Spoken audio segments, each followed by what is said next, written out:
Assalamualaikum warahmatullahi wabarakatuh.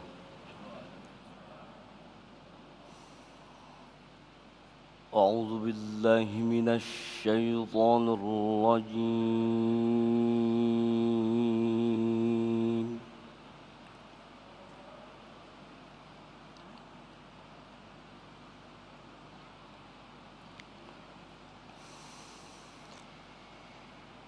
Bismillahirrahmanirrahim.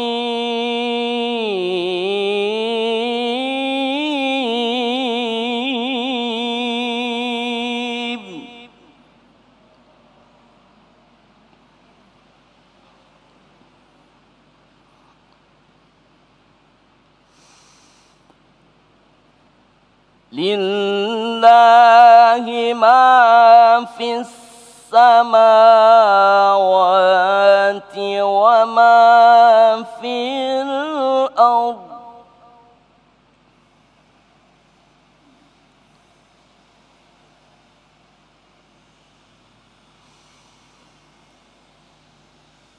Wa in tubdu ma fi anfusikum aw tukhfuhu yuhasibkum bihi Allah.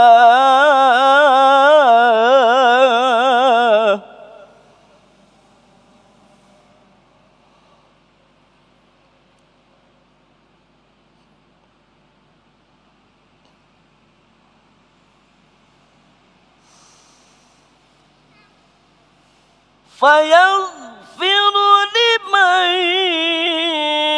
يشاء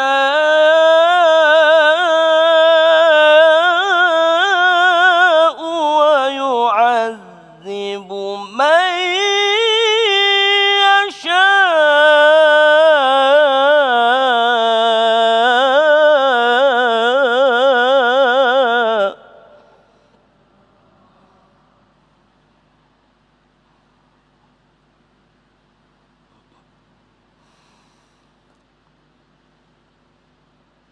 والله على كل شيء قدير.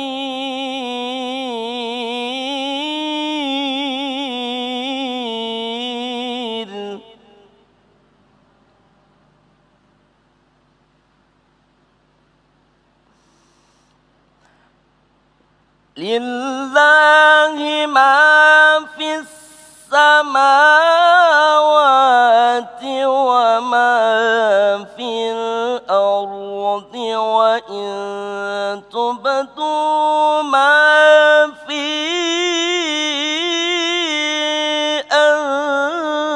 أنفسكم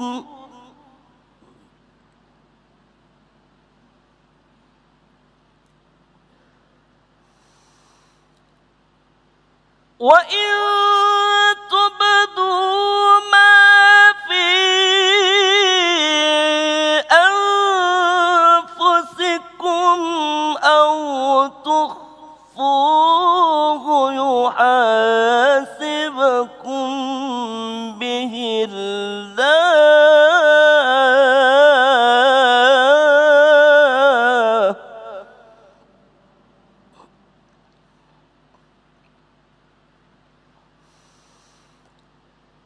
فيغفر لمن يشاء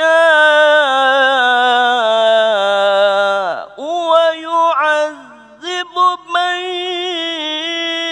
يشاء.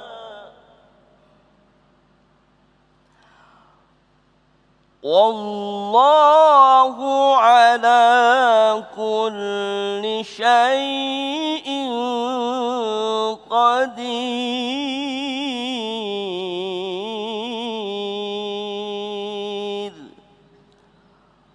صدق الله العظيم.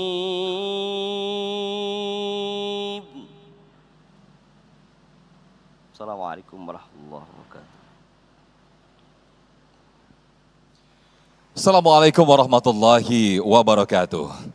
Alhamdulillahirabbil alamin, hamdan syakirin, hamdan na'imin. Allahumma salli ala Sayyidina Muhammad wa ala ali Sayyidina Muhammad. Segala puji bagi Allah, pemirsa, kita kembali dipertemukan dalam Majelis Ilmu Damai Indonesiaku spesial Ramadan. Kita hadir setiap hari untuk mengkaji bersama-sama ilmu dan juga insya Allah akan mempertebal keimanan kita. Tema yang akan kita angkat pada kesempatan siang hari ini yaitu tema yang insya Allah akan kembali menguji ketebalan ketauhidan kita, yaitu hanya Allah lah tempat bergantung. Insya Allah alhamdulillah guru-guru kita telah hadir di tengah-tengah kita dan akan mengisi tausiah bersama-sama. Di hadapan kita semua ada Ustadz Yusya Hakam dan juga Ustadz Ahmad Khan yang insya Allah akan memberikan kajian yang luar biasa di siang hari ini. Bersiaran langsung di Masjid Al-Ittihad, Jalan Legen Wisata Boulevard Cibubur, Jawa Barat. Inilah Damai Indonesiaku yang dipersembahkan oleh Sarung Wadimor, tentu sarung kita. Selamat mengikuti. Assalamualaikum warahmatullahi wabarakatuh.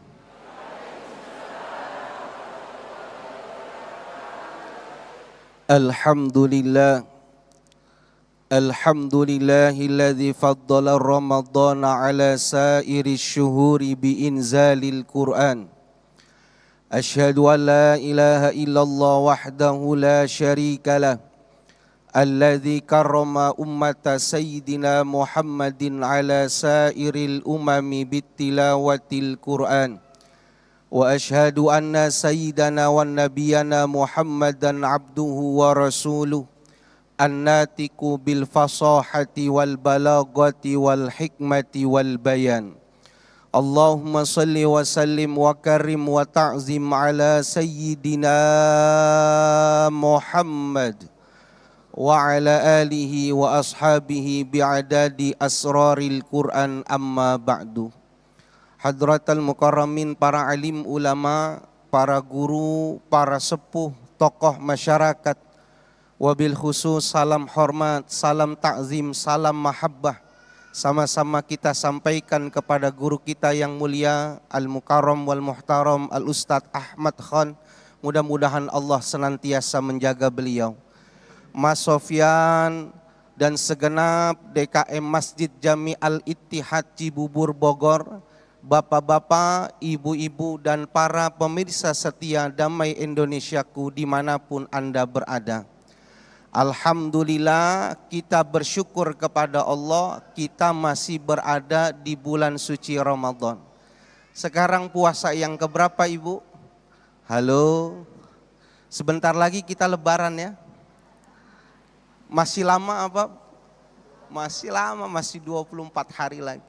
Kita berdoa kepada Allah, mudah-mudahan Allah memberikan kekuatan kepada kita untuk bisa menjalankan ibadah puasa Ramadan sampai dengan akhir nanti. Amin ya Rabbal.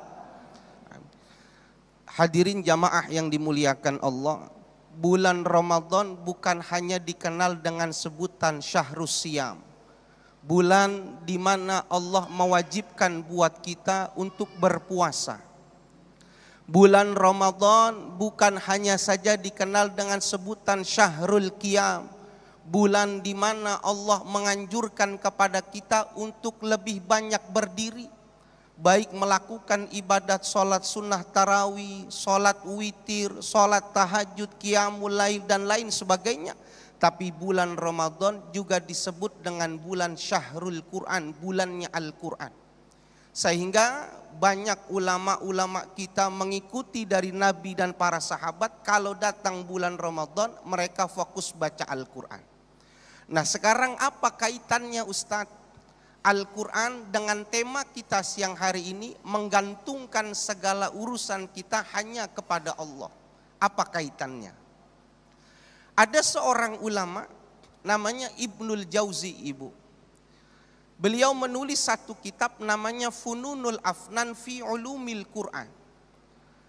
Di dalam kitab itu Imam Ibnul Jauzi bercerita, ada seorang ulama yang sepanjang hidupnya meneliti Al-Quran. Al-Quran dibaca dan diteliti. Tapi yang menarik, yang diteliti oleh ulama itu bukan ayat Al-Quran. Yang ditelitinya bukan surah-surah Al-Quran, tapi yang ditelitinya adalah titik di dalam Al-Quran. Apa ibu yang diteliti? Halo? Yang diteliti titik di dalam Al-Quran. Ini ulama sepanjang hidupnya cuma ngitungin titik di dalam Al-Quran. Sehingga beliau mengatakan jumlah titik di dalam Al-Quran itu jumlahnya 1.025.030 titik di dalam Al-Quran.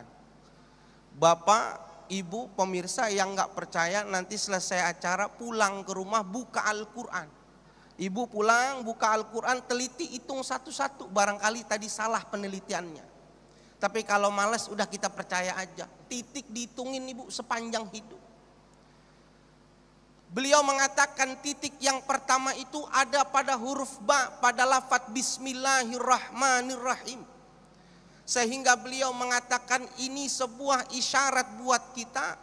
Bila kita melakukan segala sesuatunya, maka hadirkan Allah di dalam perbuatan kita dan gantungkan harapan semata-mata hanya kepada Allah Subhanahu. Gantungkan amal kita, gantungkan hajat kita, keinginan kita hanya kepada Allah. Ada Al-Quran ibu, surah di dalam Al-Quran ini mah surah gacoan kita ini. Surah gacoan kita. Kenapa? Kita hafal karena sering diulang.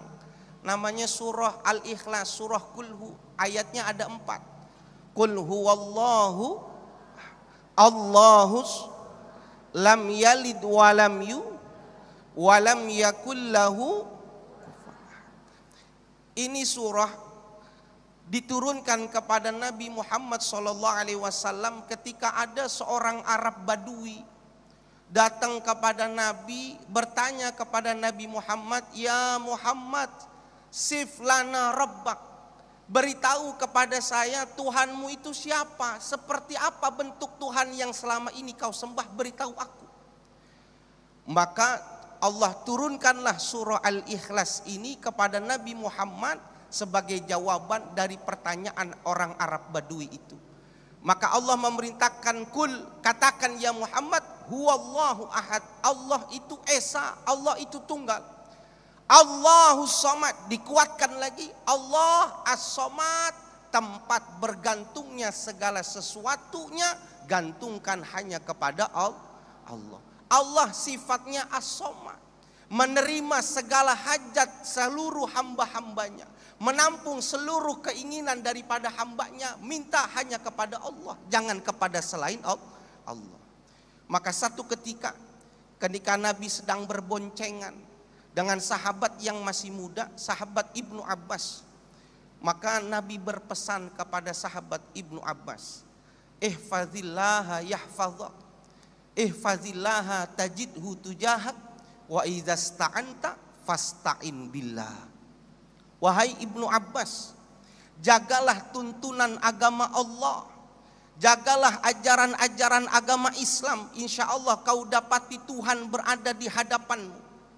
Jagalah tuntunan agama Islam, insya Allah kau dilindungi oleh Allah Subhanahu wa ta'ala. Wa idza sta'anta fasta'in billah. Bila kau berharap, kau meminta, mintalah hanya kepada Allah, jangan kepada selainnya. Pada hadis ini pula diceritakan Allah memberikan gambaran, Rasulnya memberikan gambaran. Seandainya berkumpul manusia, makhluk-makhluk Allah, jin ataupun manusia, ingin mendatangkan keburukan kepada dirimu, maka tidak akan sampai keburukan itu kepada dirimu kecuali atas izin dan kehendak Allah Subhanahu wa ta'ala. Begitu pula apabila ada orang yang ingin datang memberikan kemanfaatan pada dirimu, gak akan bisa memberikan kemanfaatan kecuali atas izin dan kehendak Allah juga.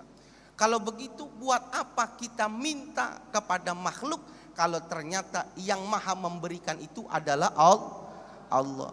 Tapi saya mau tanya ini ibu, jujur, bapak, hadirin, jujur jawab nih, tidak ada dusta di antara kita.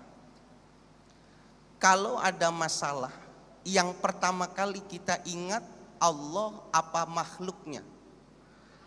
Halo, ini udah sahur semuanya ini.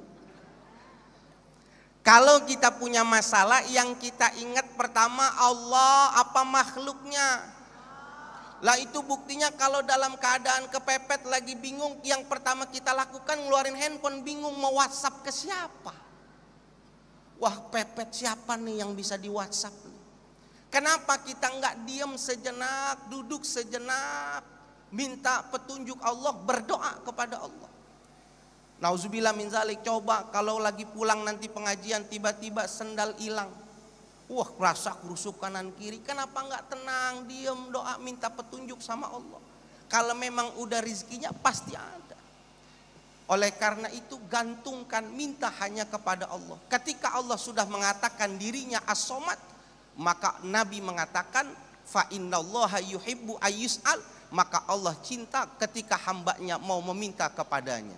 Mintalah kepada Allah Subhanahu wa taala, insya Allah Allah akan mengijabah dari seluruh keinginan-keinginan kita. Amin ya rabbal alamin. Amin, amin ya rabbal alamin. Terima kasih Ustadz Yusya Hakam telah memberikan pencerahan dan juga muqaddimah kepada kita semuanya, sekaligus mengingatkan kembali kepada kita semuanya bahwa segala urusan, segala apa yang ada di dalam kehidupan ini, kita gantungkan urusan kita kepada Allah Subhanahu wa taala. Lantas pertanyaannya, apakah dampak lalu juga apakah akibat setelah kita menggantungkan segala kehidupan dan juga urusan kita kepada Allah Subhanahu wa taala? Insyaallah jawabannya akan disampaikan oleh Ustadz Ahmad Khan di segmen berikut ini. Tetaplah di Damai Indonesiaku spesial Ramadan. Sesaat lagi kami akan kembali.